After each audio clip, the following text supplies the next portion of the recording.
Reporter breaking. CPI ദേശീയ സെക്രട്ടേറിയറ്റിൽ P Santhosh കുമാറിനെ ഉൾപ്പെടുത്തിയേക്കും. സന്തോഷ് കുമാറിന്റെ പ്രവർത്തനം മാതൃകാപരമെന്നാണ് വിലയിരുത്തൽ. സന്തോഷ് കുമാറിനെ ഉൾപ്പെടുത്തണമെന്ന് കേരള ഘടകം ആവശ്യപ്പെടും. മുതിർന്ന നേതാവ് പ്രകാശ് ബാബുവിനെ വീണ്ടും തഴഞ്ഞേക്കും. കാനം രാജേന്ദ്രൻ മരിച്ച ഒഴിവിലും സെക്രട്ടേറിയറ്റിലേക്ക് പ്രകാശ് ബാബുവിനെ പരിഗണിച്ചിരുന്നില്ല. ആദിൽ പാലോട് നമുക്കൊപ്പം. ആദിൽ പാലോട്, പി സന്തോഷ് കുമാർ ബിനോയ് വിശ്വത്തിന്റെ നോമിനിയായി ദേശീയ സെക്രട്ടേറിയറ്റിലേക്ക് എത്തുകയാണോ?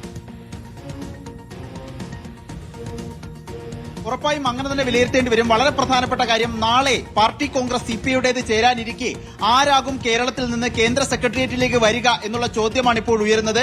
പ്രധാനമായും രണ്ട് പേരുകൾ. പ്രകാശ് ബാബു മുതിർന്ന നേതാവാണ്, ഒപ്പം പി സന്തോഷ് കുമാർ രാജ്യസഭയിലെ എംപിയാണ്. സന്തോഷ് കുമാറിനാണ് നറുക്കു വീഴുക എന്നുള്ളതാണ് ഇപ്പോൾ നമുക്ക് മനസ്സിലാക്കാൻ കഴിയുന്നത്. കേന്ദ്ര നേതാക്കൾക്കിടയിലും കേരള ഘടകവും കൂടുതൽ വാദിക്കുന്നത് സന്തോഷ് കുമാറിന് വേണ്ടിയാണ്. സുജയ പറഞ്ഞ കാരണം തന്നെയാണ് പ്രധാനം.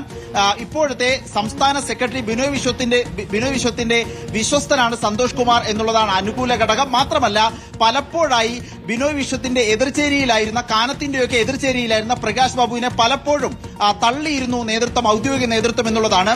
കാനം രാജേന്ദ്രൻ മരിച്ച ഒഴിവിൽ കേരളത്തിൽ നിന്നുള്ള ഒരു നേതാവിന് സ്വാഭാവികമായും കേന്ദ്ര സെക്രട്ടേറിയറ്റിലേക്ക് പരിഗണന ലഭിക്കേണ്ടതായിരുന്നു. പക്ഷേ സംസ്ഥാന ഘടകം നിർദ്ദേശിച്ചത് ആനി രാജയുടെ പേരാണ്. അതിനുശേഷം രാജ്യസഭയിലേക്ക് ഒരു ഒഴിവ് വന്നപ്പോൾ പ്രകാശ് ബാബുവിനെ പരിഗണിക്കണമെന്ന ആവശ്യം പാർട്ടിയിൽ ഉണ്ടായിരുന്നു. പക്ഷേ അപ്പോഴും പരിഗണിച്ചത് മറ്റൊരാളെ, പി സുനീറിനെയാണ്. ആ വിധത്തിൽ പലപ്പോഴും പ്രകാശ് ബാബുവിനെ അവഗണിക്കുകയും തഴയുകയും ചെയ്ത സമീപനമാണ് സംസ്ഥാനത്തെ ഔദ്യോഗിക നേതൃത്വത്തിന്റെ ഭാഗത്തു നിന്നുള്ളത്. ഇക്കാര്യത്തിലും അങ്ങനെ തന്നെ സംഭവിക്കാനാണ് സാധ്യത. അപ്പോഴും നേതൃത്വത്തിലെ ചിലർക്ക് പ്രകാശ് ബാബുവിനെ കേന്ദ്ര സെക്രട്ടേറിയറ്റിലേക്ക് കൊണ്ടുവരണമെന്ന ആവശ്യവും നിർദ്ദേശവുമുണ്ട്. അപ്പോഴും സംസ്ഥാന ഘടകത്തിന്റെ പ്രധാന നിർദ്ദേശമായി സന്തോഷ് കുമാറിന്റെ പേര് മാറുകയാണ്.